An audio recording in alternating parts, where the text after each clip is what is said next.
The following is an interview with Mr. Godfrey Hill. The interview took place in his place of business, Hills Pharmacy in Aylmer. The interviewer was Nancy Johnston. The interview was made possible through Seed Grant 1986. The date of the interview was August 28, 1986.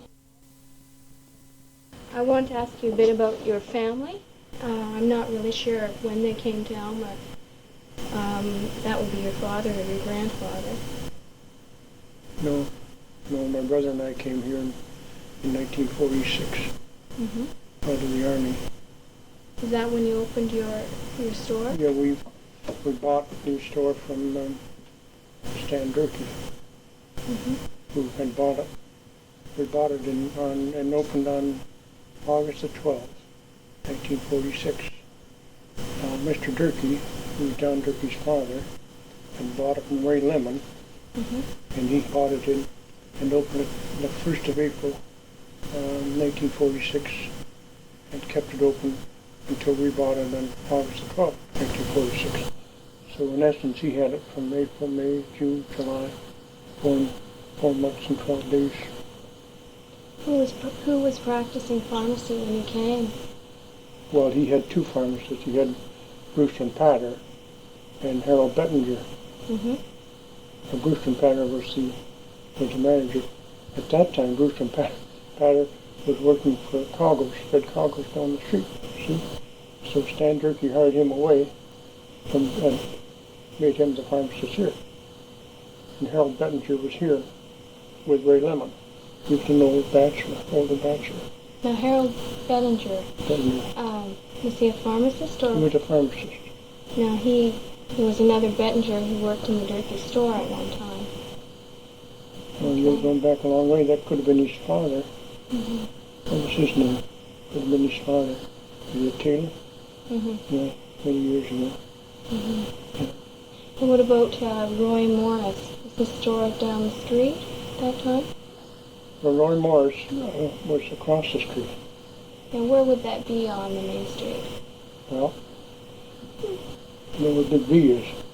Well, Big V it used to be the Brown House, and then there used to be Stedman's on the corner. And just east of Stedman's, before they tore it down, on this corner, there was a little store in there, Roy Morris had. He had a drugstore there, and his wife was a telegrapher, and she operated a telegraphy business when it was in style, and had a travel agency. So Roy Morris sold out to John Ball in the 50s or 60s, I guess. Maybe John told it in the 60s, and he had and just established a travel agency down west of town there, where the Radio Shack is, or the one next door. And he and his wife operated the travel agency.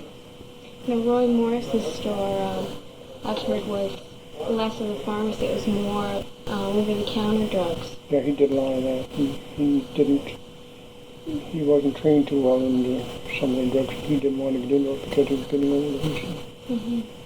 So when you came here with your brother and you opened up your store, how would you say your store was different? It's at this site, is that correct? How was your store different than Roy Morris' store? Well, we used to fill all prescriptions. Roy wouldn't, for instance, Roy didn't keep maybe certain sleeping capsules or something. He would keep something, and then he wouldn't.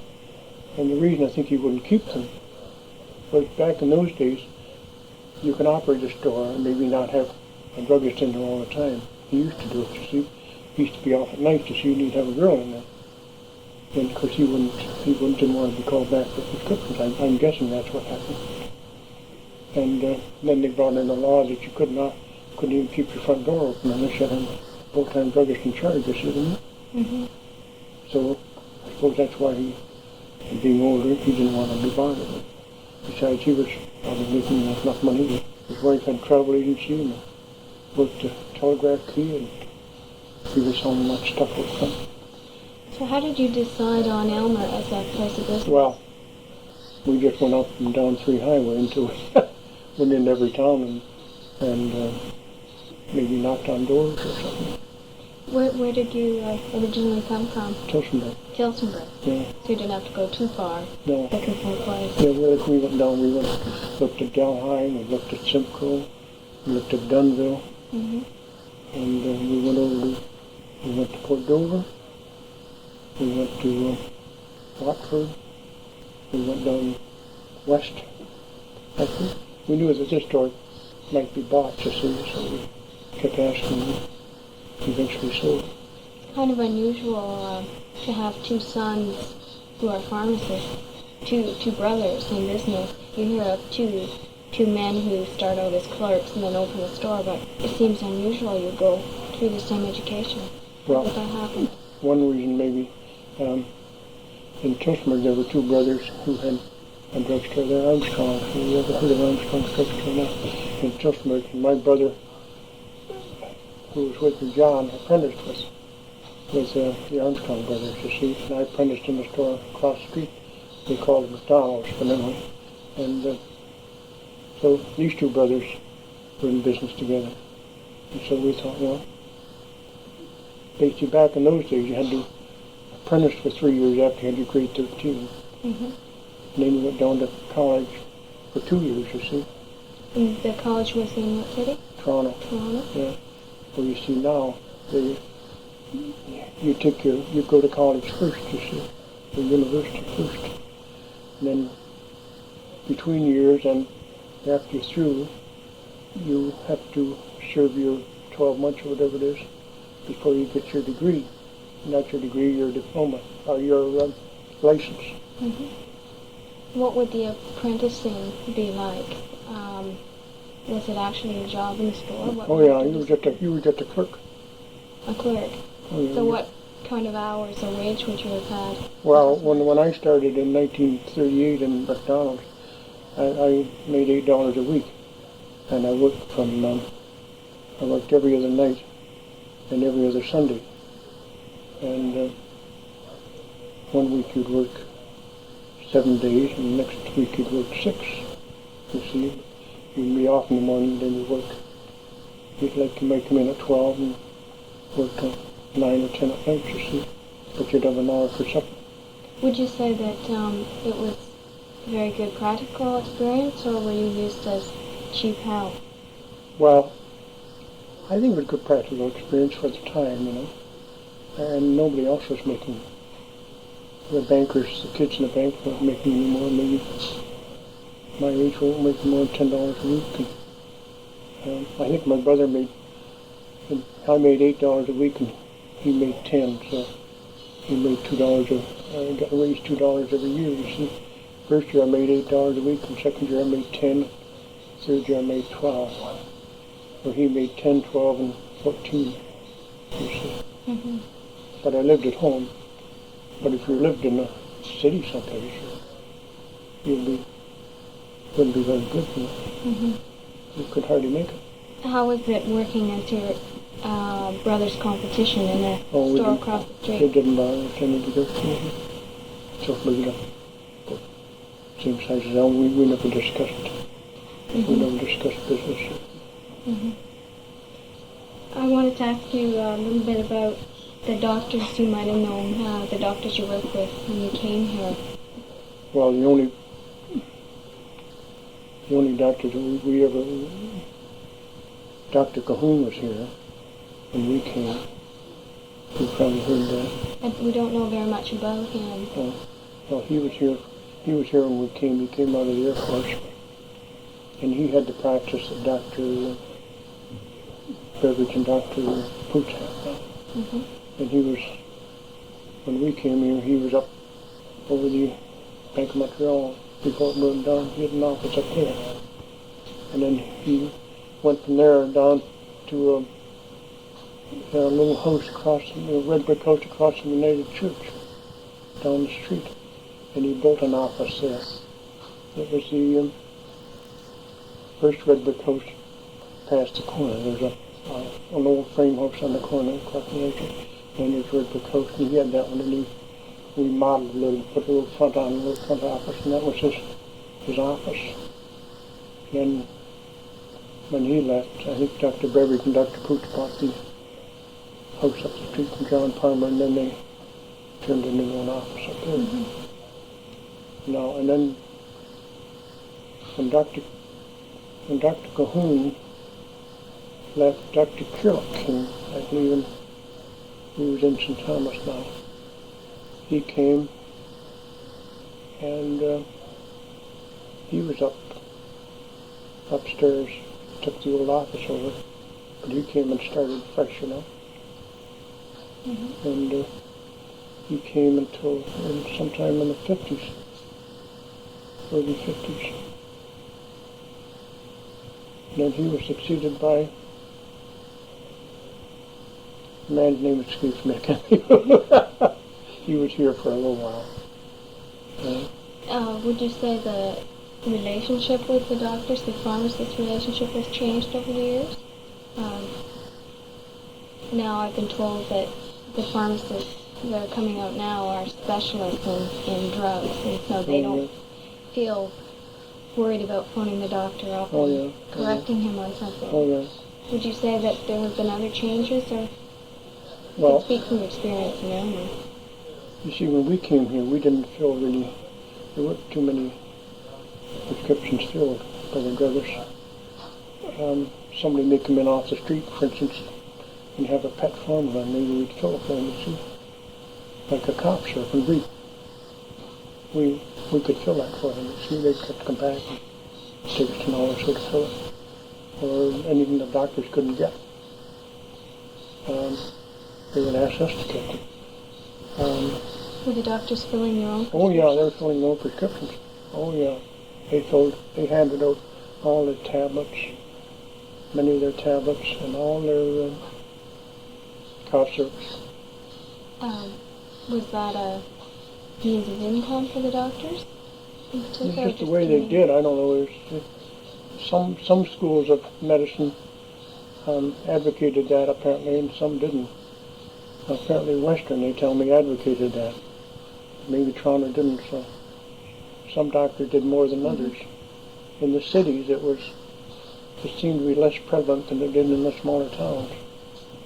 So when did the changes come where the pharmacist was used exclusively? The changes started to come when the Ontario government didn't do it and started drug benefit purposes back in the 70s, early 70s, 72. We used to fill a lot of specialized sleeping capsules and things like that, which some of these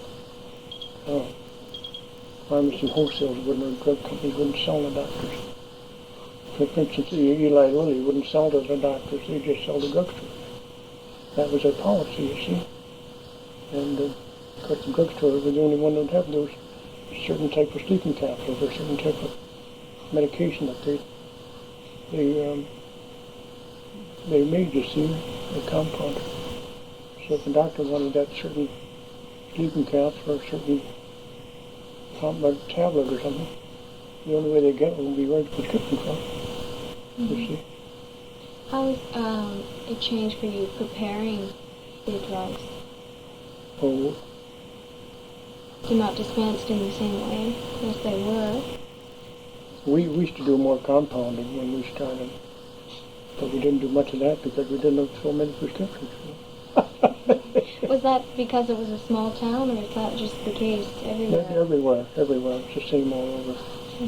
They told us there was a doctor's office in Tilsonburg, that when I was growing up there, that flowers from the drugstore did across the street. If you can imagine that. Yeah, that's what they told us. You were talking about when the drug plans came out. Did that change the price of drugs, or? I don't think it changed the price of drugs. No. Did it make it easier for someone to afford them, do you think? Was there quite a great change? Well, of course, I'm speaking of maybe the senior citizens, you see. The government brought in legislation that the doctors couldn't dispense, that they would only deal with drugstores for paying for medication, that the doctor's job was to diagnose the condition, you see, and the drugstore's job was to dispense the medicine, you see. And they've set it all up, and it's all down in black and white, and you've got to follow the rules, you see. And everybody has a number. And then also, when they brought in a lot of these third-party plans, like Blue Cross and Green Shield and all these other plans, there's no way that the doctor could get paid for the medicine, because the collecting agency wasn't set up to deal with doctors. They were set up to deal with drugstores, you see.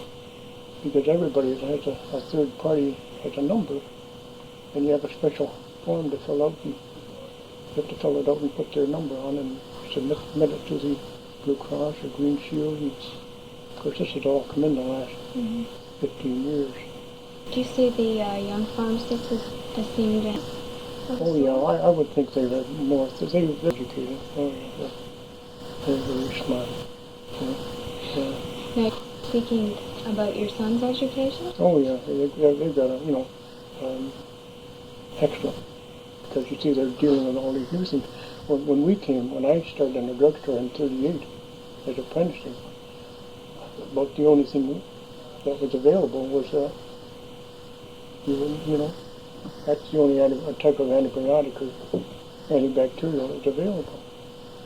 And when I was in the Army in England in 40, I worked in a hospital lab there. We were just getting penicillin in little vials. And they used to, we used to have to make up the solutions for the pharmacy, put the distilled water, saline solution there.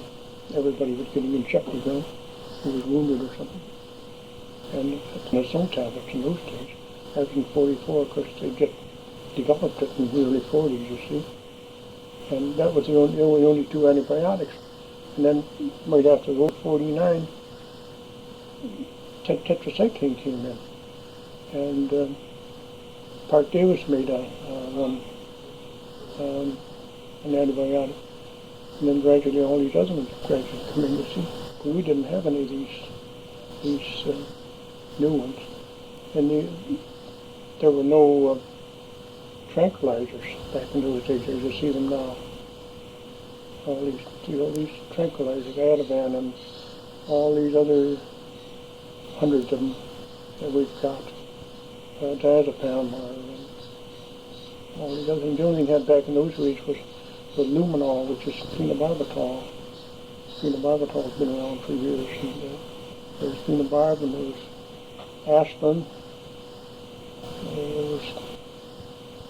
They used to use sodium bromide for solutions for nerves, things like that. And then they found that people got a lot of side effects with that. People used to get skin rashes because they don't use bromides anymore for nerves. They had none of these things. Sounds like there was a terrific change just in the years. Oh, terrific in my lifetime, How did you manage to keep up? Well, it's a gradual thing, you see. You don't get more in one day, you see. And you see, it's a gradual thing. And we had, not all of those things came in 1 year, you see. And companies kept introducing them. And it's a gradual thing. Your education would be like a doctor then, a continual? Yeah, and then you see now, then they started in the 60s with sending us these continuing education programs. And we used to go to London one night every month and do these continual education programs. We used to go to Westminster. Mm-hmm. In fact, we still have continuing education programs which we send in, and they send us 6 a year. And about 6 weeks ago, I went to London to an all-day seminar on different ones. You see, you keep up, and then you read on journals and talk to travelers and try to keep up. Do you see pharmacy going in any direction in particular with, for example, the computers? Well, it seems to be, it's less monotonous when you're doing a lot of prescriptions a day, because before you had the computer, every prescription you got by telephone had to be written out. And if you did 150 prescriptions a day and you're working alone, you'd write every one of those prescriptions out and sign your name to it. Well, now if you feed it in the computer, you have a person, student or something feeds it in the computer, you get the hard copy out, you just have to copy, you don't have to write. Because every prescription has to have the patient's name and their address, date, what time you've got it, and all the details. Do you see computer ever replacing the pharmacist in some way? It could happen. It could happen. Not your son, though. But I mean, it could happen to the extent that if you had it all, had all these set up, somebody would have to press a button, to activate it all. Because they still have counters. They still have counters that you can press the computer and then you press a button and it'll put so many tablets into a bottle. We don't do that. Ours all have to be counted, but you do have tablet counters that you can put your bottle up to your machine and somebody still has to put the tablets in. So I don't think it'll ever be 100%. Could you talk about how your son and your, I guess your nephew became interested? Was that because of them or that in pharmacy? Well, I didn't encourage him, but he used to work here after 4 on Saturdays. Your son Tom? Sometime, make money off food. Take his girlfriend up. And he was the one who wanted to go. I didn't encourage him, but he did go. Thankful for it. I think it's a good course. But the students that come out are very learned in the new drugs. They know all about it and how it works. And something maybe my age, you'd have to sit down and read it. It takes longer. Yeah. You get older, you're not so smart. Well, could you maybe tell me when you came in the 40s, your reception in the community? Now, you wouldn't have been taking any business really away from Roy Morris. No. I'm sure some of the doctors would appreciate you coming. I think they were very good. Mm-hmm. Yeah. Were there a lot of new businesses at that time, right off after the war? In Aylmer, that is. And you see the chaps that might have come back. Jack McCall came back, including, but he worked for Davenport and Lorch. And apparently the story I understand, they said they would sell to him when they retired, which of course they did. And then there was Lloyd Charlton, who was with Jerky's. His father had a grocery store across the street. And he took it over from his father and operated it for a while. That was over where the Mennonite store is over there, one of those. He had a grocery store there. There were other chaps that came in from the war who were in photography for a while. Lloyd Bibby, who's since gone, but he came back and opened up